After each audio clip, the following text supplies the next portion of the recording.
What's quack-a-lackin'? What's quack-a-lackin'? I'm so happy for you to come back and join me.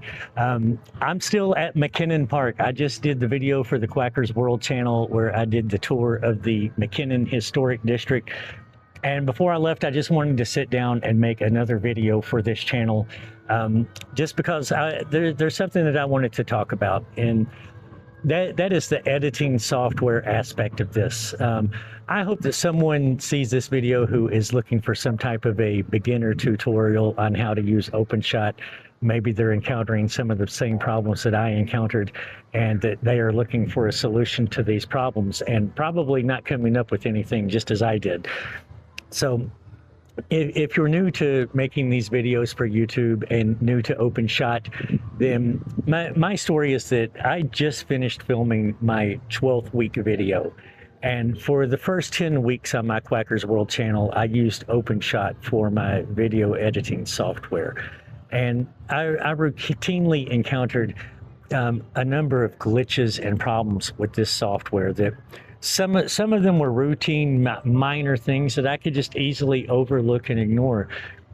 But there were two things in particular that were just so glaringly obvious that I didn't want my viewers to see them, and also that they were just an extreme annoyance to me. And I struggled to find a solution to these problems, and I kept falling short.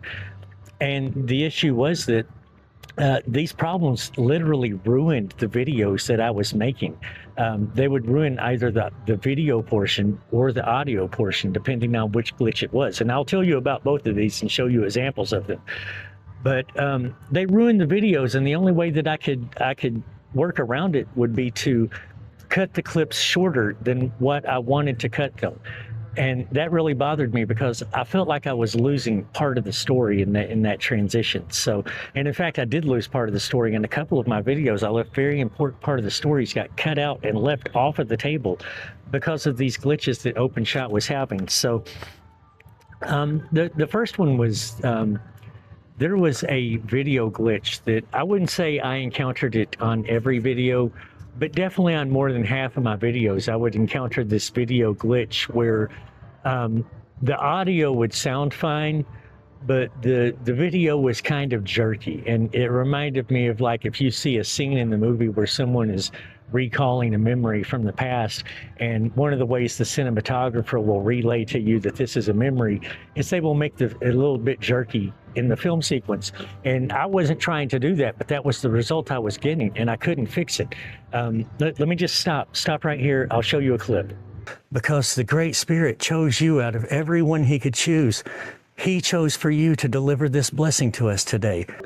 Okay, so you see what I mean, how jerky that was. And I wasn't trying to achieve this effect. This wasn't a memory sequence. This wasn't a dream sequence. This is just me in my video trying to tell a story, and OpenShot is screwing it all up for me by making things all jerky. And I could never figure out what caused this. I know that in the original video, it's not there. It only happens once I import that video file into OpenShot. That's when it happens, and I could never figure that out.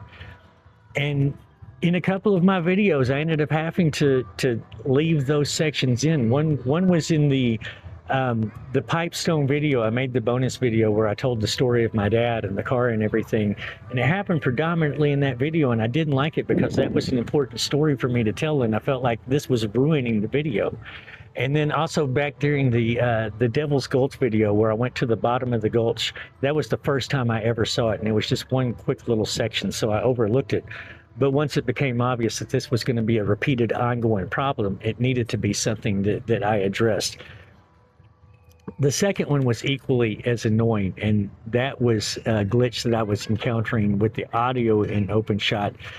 And normally when I film in a series of clips, and then I put all of these clips together in my editing, and I trim them down to be what I want to be, and I sequence them and order them. But I work with a series of clips, usually a good 50 clips for one of my videos.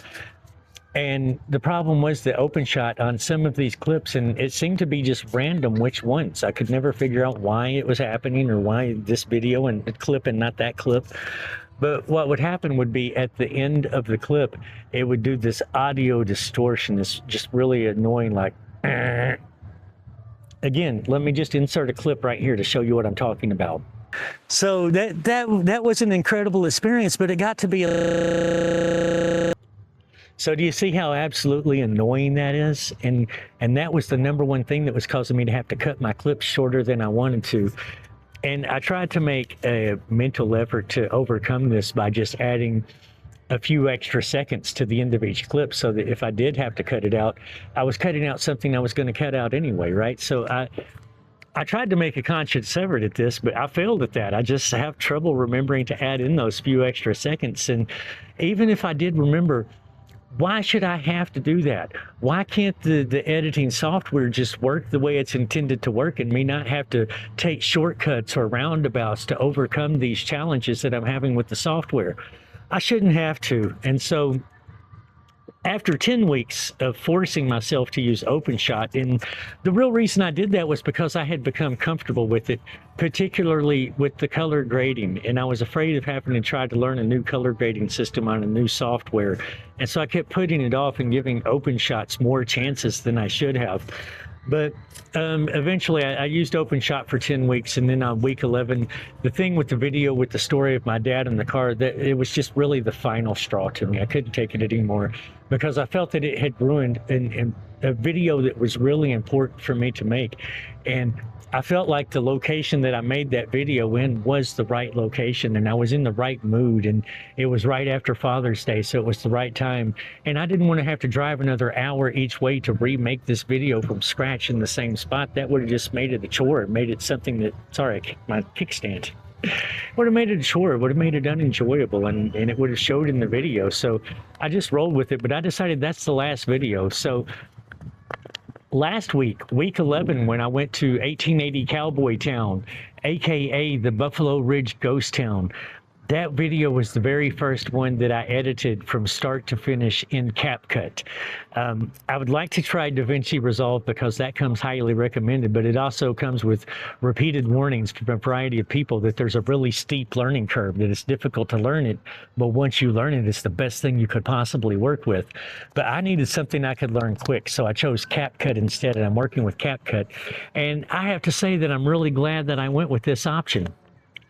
So what really bugged me was I was so thrown off by what it did to that video, and I was so stressed about having to learn a new editing software that I just stopped editing for a couple of days, and it threw my schedule way off. I was many days beyond the video before I even got the behind the scenes video up for it on this channel, and it really put me off. But the 1880 Cowboy Town, I finally started using CapCut. That was the first video that I edited entirely with CapCut. And I found that I was worried for nothing, because it's actually a much easier software to work with. It gives me much better control over the audio, for one thing, and I'm still trying to get better at my audio ducking for the background so that I'm not competing with the background music for the audio. So I got to get better at the audio ducking, but it gives me better controls for that than what OpenShot ever did. I also find that the color grading, as far as like contrast and color saturation and all of that, is definitely very easy to use and intuitive in CapCut. And I don't feel like I have it dialed in as good as I had it in OpenShot. And granted, I'll say that the videos that I produced in OpenShot, I did go over the top with the color saturation, especially on my greens. And I know that it was too much color saturation, but at the same time, it was what I liked. It was what was visually appealing to me. So even though it was a very amateur color grading, I convinced myself that it was good, and I rolled with it. And so now that I'm using CapCut, I don't feel like I have that dialed in the same. I don't feel like the colors pop the same as they did with my editing in OpenShot, but I also feel like they look much more realistic. And so even though those vivid colors, they aren't as appealing to me personally, I do think they make better video. And it's something that I'm either going to have to get used to or get better at adjusting, or some combination of the two. But CapCut gives me the tools that OpenShot doesn't give me in order to like really get into professional level color grading. And so learning these skills is something I want to do moving forward. And I'm glad that I'm finally working with the editing software that gives me the tools to do that with. And something else that was like, that was, sorry, I had to refer to my notes. Something else that was very surprising to me was the rendering time the rendering time on CapCut is so much faster than it was with OpenShot, because typically to render the video, once I was done editing with OpenShot, to render the video would take me about 4 times as long. So if it was a 30-minute video, it would take me 2 hours to render that video. And with CapCut, the same video takes me an hour, or sometimes even a little less than an hour. So it's half the rendering time, which really improves my workflow and frees up time for other things. And so I'm really happy with that. And I don't know why it is, why one platform can render the same video faster than the other platform, unless it's just more effective CPU usage or something like that. But CapCut is definitely much faster on rendering. The controls are much better. And I know some of you out there are going to say, yeah, but you got to pay for CapCut. All the cool stuff is in the paid version. And there are a lot of cool things in the paid version, but I'm going to tell you, so far, I've only used the free version, and I haven't came across anything yet that I wanted to use, let alone needed to use, but anything I wanted to use yet that was a paid feature. So everything I've used so far has been 100% free. The one thing I don't like is that, they've gone full on into integrating a lot of AI features into the editing software, just riding that wave. And a lot of people will be interested in that. So I see why they do it and why they make it available. Those are definitely paid features that I will never use. I have no interest in having AI do anything with my videos. I want to do all that myself. I want to learn those skills and learn how to do it all myself. But that's available there for those of you who are interested in that sort of thing. There's some amazing options available. So I guess my big takeaway here is that I wasted the first 10 weeks of my YouTube journey forcing myself to use an inferior editing software that I should have never used past the first or second week. So if you are thinking about beginning this journey, or if you have recently begun this journey and you're trying to look into what's the best free editing software that I can use, well, there are a lot of them available, and I'm certainly not the best qualified to tell you which of them are the best. But I am qualified to tell you that in my experience, between the two options of using OpenShot for 10 weeks and CapCut for 1 week, that's all the comparison I needed to say that by and large, CapCut is superior in every metric that you could compare them against. CapCut comes out on top of OpenShot every time. So I'm just hoping that this video will save someone the time and the trouble that I went through.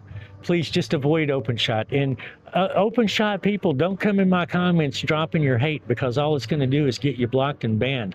I'm not here to listen to it. Your product was totally crap in my experience, and I just want to save people from having the same headaches that I have. So save yourself that 10 weeks. Don't give them the chance. Just move straight into CapCut and learn a better software from the jump, is what I can tell you. So I guess that's about it. I'm just trying to move this channel back towards its intended direction, because in the last 2 months, it's become purely a behind-the-scenes channel for what I'm doing over on Quackers World. And I wanted it to be more than that. I wanted it to be, yes, the behind-the-scenes, but I wanted it to be more of a documentation of my creator struggles as well. And the struggles that I faced with OpenShot were definitely a big part of this journey, especially a major hindrance in my journey that I'm happy to have behind me now. And I'm working with CapCut, and it's the right time for me to get into learning this software. So that's really it. I know that this probably isn't of interest to very many people other than myself, but I'm just documenting this as part of my journey here in this YouTube process. So yeah, my word of advice: avoid OpenShot. Go straight to CapCut, or if you're in for the steep learning curve, hey, give Resolve a chance. And if there's another editing software out there that you think is better than either one of those two, let me know. I'd be interested in taking a look at it for sure. But yeah, that's it. Weather's beautiful. There's a band playing down at the band shell, so I'm going to go check them out and enjoy the rest of the afternoon. Thank you so much for watching. Please tap the subscribe button below, and I love you guys. Quackers out.